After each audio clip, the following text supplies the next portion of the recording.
प्रभु यीशु मसीह के नाम से आप सभी को एक बार फिर से जय मसीह की।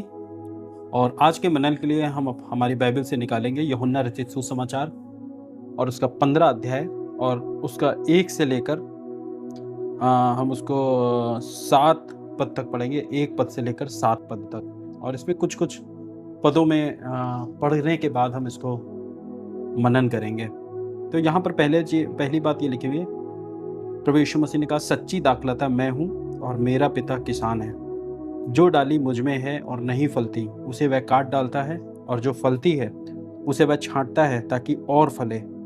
तुम तो उस वचन के कारण जो मैंने तुमसे कहा है शुद्ध हो।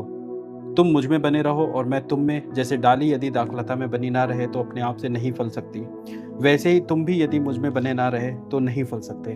परमेश्वर वचन को पढ़े जाने पे और सुने जाने पे आशीष करे। देखिए, हम सब प्रभु यीशु मसीह पर विश्वास करते हैं और हम ये विश्वास करते हैं कि प्रभु यीशु मसीह हमारे लिए शूली पर बलिदान हुए और हमारे पापों के खातिर उन्होंने अपनी जान दे दी और हम सब बचा लिए गए। परमेश्वर ने हमारा उद्धार किया, हमें जीवन दिया, और हम उस विश्वास के कारण और मन फिराने के कारण, पापों से पश्चाताप के कारण हमें उद्धार मिल जाता है, हमें परमेश्वर से जीवन मिल जाता है। लेकिन अब हम क्या करें? हमारे जीवन में हम क्या करें? हमने विश्वास तो कर लिया, लेकिन अब हमें जीना है, तो हम किस तरीके जीवन जिए? इस बात के लिए हम कभी भी हमारे जीवन की ओर अक्सर, मैंने ऐसा देखा है, हम लोग ध्यान नहीं दे पाते और हम कुछ भी करते हैं। कुछ समय का हमारे अंदर एक्साइटमेंट रहता है और कुछ समय का हमारे अंदर उत्साह रहता है प्रभु में, लेकिन वो उत्साह धीरे धीरे ठंडा हो जाता है और ये संसार कहीं ना कहीं हमको अपनी ओर खींचता है। इस संसार की लुभाने वाली चीजें, मनोरंजन करने वाली बातें इंसान को अपनी ओर खींचती है और वो धीरे धीरे परमेश्वर से कब दूर होता जाता है पता नहीं चलता, और परमेश्वर के काम उसके जीवन में नहीं दिखते। और इस कारण मनुष्य कभी कभी परेशान रहता है और उसके जीवन में श्राप वापस आ जाता है, उसके जीवन में परेशानियां वापस आ जाती हैं और उसके जीवन में बहुत सारी बातें वापस आ जाती है और परमेश्वर से उसको दूर कर देती है। लेकिन मैं आपको बताना चाहता हूँ कि परमेश्वर हमें जीवन देने के लिए आया, परमेश्वर हमें आशीष करने के लिए आया। इसलिए हम क्या करें? तो जैसा बाइबल कहती है, सच्ची दाखलता मैं हूं और मेरा पिता किसान है। हमें ये जानना है कि यीशु मसीह ने बोला, सच्ची दाखलता मैं हूं, और हम सब जो हैं डालियां हैं उस दाखलता की। सच्ची दाखलता परमेश्वर स्वयं प्रभु यीशु मसीह है और हम सब डालियां हैं। और यदि उस दाखलता से डाली लगी रहती और फल नहीं लाती तो परमेश्वर को बिल्कुल अच्छा नहीं लगता और वो उसको काट डालता है। और हमने अक्सर देखा है ऐसा कि हमारे मसीह जीवन में नाम तो मसीह है लेकिन फल नहीं है हमारे जीवन में। हमारे जीवन में बुराइयां हैं, हमारे जीवन में पाप है, हम समाज के साथ हमारे संबंध ठीक नहीं है, परिवार के साथ हमारे संबंध ठीक नहीं है, रिश्तेदारों में संबंध ठीक नहीं है, पड़ोसी में संबंध ठीक नहीं है। हम किस प्रकार का मसीह जीवन जी रहे हैं? आप सोचिए, मसीह क्या बोलते हैं, यीशु मसीह क्या बोलते हैं? वो बोलते हैं, मैं दाखलता हूं, तुम डालियां हो, और जो डाली मुझ में है और नहीं फलती उसे वह काट डालता है। आप सोचिए, कहीं आप काटे तो नहीं जा रहे, कहीं आप हटाए तो नहीं जा रहे, कहीं आप परमेश्वर से दूर तो नहीं है। प्रभु में होते हुए भी प्रभु से दूर रहना, कहीं हमारा जीवन इस प्रकार का तो नहीं है। और इसलिए हमें चाहिए कि वो फल जो परमेश्वर चाहता है हमारे जीवन में, वो फल हो। हालेलुया। 2 पद में कहता है, जो डाली मुझ में है और नहीं फलती उसे वह काट डालता है, और जो फलती है उसे वह छांटता है ताकि और फले। तुम तो उस वचन के कारण जो मैंने तुमसे कहा है शुद्ध हो। देखिए, मैं आपसे बताना चाहता हूं कि हम सब प्रभु यीशु मसीह के कारण, उसके उस महान कार्य के कारण हम सब पवित्र किए गए हैं, हम सब शुद्ध हो गए हैं। हम प्रभु यीशु मसीह के वचन के कारण हम सब छुड़ा लिए गए, हम सब शुद्ध हो चुके हैं, हम पवित्र हो चुके हैं। परमेश्वर ने हमें धार्मिक ठहरा दिया है और इसलिए हमारी धार्मिकता को हमें प्रकट करना है, हमारी पवित्रता को हमें प्रकट करना है, हमारे मसीह जीवन को समाज में, परिवार में, लोगों में, भारत में हमें हमारे मसीहत को प्रकट करना है। हालेलुया। और जब हम प्रकट नहीं कर रहे तो ऑब्वियसली ये सत्य है कि हम काट डाले जाएंगे, हम हटा दिए जाएंगे उस दाखलता से। तो मैं नहीं चाहता कि हम सब, हमारा जीवन ऐसा हो कि हम दाखलता से हटाए जाएं, हम काटी हुई डाली के समान हो जाए। नहीं, परमेश्वर चाहता हमारे अंदर फल हो।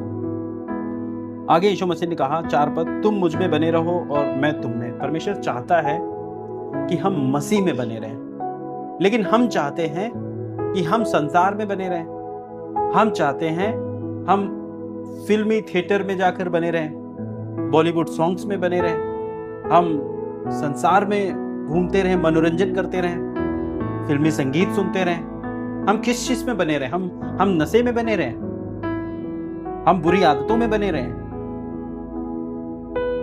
हम परमेश्वर चाहता है कि हम मसीह में बने रहें। किस प्रकार से हम मसीह में बने रहेंगे? कैसे हम मसीह में बने रहेंगे? परमेश्वर के वचन के कारण हम शुद्ध हैं और हम, परमेश्वर चाहता है कि हम मसीह में बने रहें, प्रभु यीशु में बने रहें। और प्रभु यीशु मसीह मार्ग, सत्य, जीवन है। प्रभु यीशु मसीह उत्तम है, प्रभु यीशु मसीह श्रेष्ठ है, वो सर्वशक्तिमान है, वो उद्धार करता है, वो सत्य है। और परमेश्वर चाहता है हम उस सत्य में ही बने रहें, उस जीवन में ही बने रहें, उस मार्ग में ही बने रहें। जैसा मसीह का स्वभाव था, वो मसीह का स्वभाव हमारे अंदर भी होना चाहिए। हमें ये सोचना चाहिए कि हम इस संसार में कुछ समय के लिए हैं, ये संसार हमारा नहीं है। हम जिंदगी भर यहाँ पर, अनंत जीवन संसार में नहीं है, अनंत जीवन स्वर्ग में है। ये संसार कुछ समय के लिए है, हमारे दुख कुछ समय के लिए है, परेशानी कुछ समय के लिए, मनोरंजन, पृथ्वी के मनोरंजन कुछ समय के लिए हैं, अभिलाषाएं कुछ समय के लिए हैं।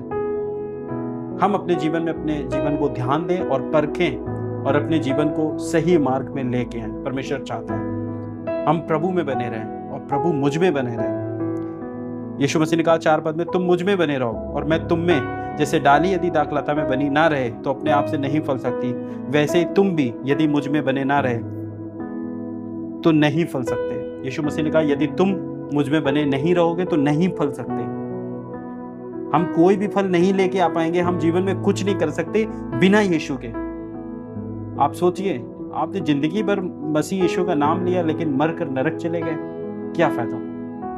आप सोचिए, आपने हमेशा प्रभु यीशु मसीह के नाम से प्रार्थना कराई, घर में आपने मीटिंग करवाई, आपने कॉटेज मीटिंग करवाई, आपने खाना बांटा मसीह यीशु मसीह के नाम से, आपने ये मसीह यीशु का नाम ले लेके भलाई करे, लेकिन मसीह जीवन नहीं जिया। मसीह जीवन किस प्रकार का मसीह जीवन? धार्मिकता का जीवन, भलाई का जीवन, पवित्रता का जीवन, सर्वश्रेष्ठ प्राथमिकता प्रभु यीशु मसीह को देने वाला जीवन। हालेलुया। और परमेश्वर चाहता है हम इस प्रकार से जिए, हम मसीह में बने रहें और मसीह मुझ में बने रहें, तभी ही हम फल लेके आ सकते हैं, हम मुकुट प्राप्त कर सकते हैं, हम स्वर्ग राज्य में हम बड़ा प्रतिफल प्राप्त कर सकते हैं। हालेलुया। एक मुख्य बात है, वो मैं बताना चाहता हूं। यदि हम पढ़ेंगे 8 पद और 9 पद और 10 पद, यूहन्ना रचित सुसमाचार 15 अध्याय 8 पद 9 पद 10 पद, मेरे पिता की महिमा इसी में होती है कि तुम बहुत सा फल लाओ, तब ही तुम मेरे चेले ठहरोगे। ध्यान से सुनिएगा। जैसे पिता ने मुझसे प्रेम रखा वैसे ही मैंने तुमसे प्रेम रखा, मेरे प्रेम में बने रहो। यदि तुम मेरी आज्ञाओं को मानोगे तो मेरे प्रेम में बने रहोगे, जैसे कि मैंने अपने पिता की आज्ञाओं को माना और उसके प्रेम में बना रहता हूँ। मैंने बातें तुमसे इसलिए कही है कि मेरा आनंद तुम में बना रहे और तुम्हारा आनंद पूरा हो जाए। मेरी आज्ञा यह है कि जैसे मैंने तुमसे प्रेम रखा वैसे ही तुम भी एक दूसरे से प्रेम रखो। हालेलुया। सबसे बड़ी चीज, मुख्य बात, परमेश्वर ने हमसे प्रेम किया, हम भी परमेश्वर से प्रेम करें और हम मनुष्यों से प्रेम करें, हम हमारे पड़ोसी से प्रेम करें। अब पड़ोसी कौन है? पड़ोसी सिर्फ वही नहीं होता जो घर के बगल में रहता है। पड़ोसी वो है जो आपसे मिलता जुलता रहता है रोज। वो आपके ऑफिस में बगल में बैठने वाला भी हो सकता है। आप रोज जिस किराना की दुकान में जाके रोज मिलते हो, वो भी आपका पड़ोसी हो सकता है। आप जहां कहीं भी जाते हो, बहुत बार मिलने वाला व्यक्ति, बार बार मिलने वाला व्यक्ति आपका पड़ोसी हो सकता है। कलीसिया में जो सारे लोग आते हैं वो हमारे पड़ोसी, हम बोल सकते हैं उसे। आप समझ रहे हैं इस बात को?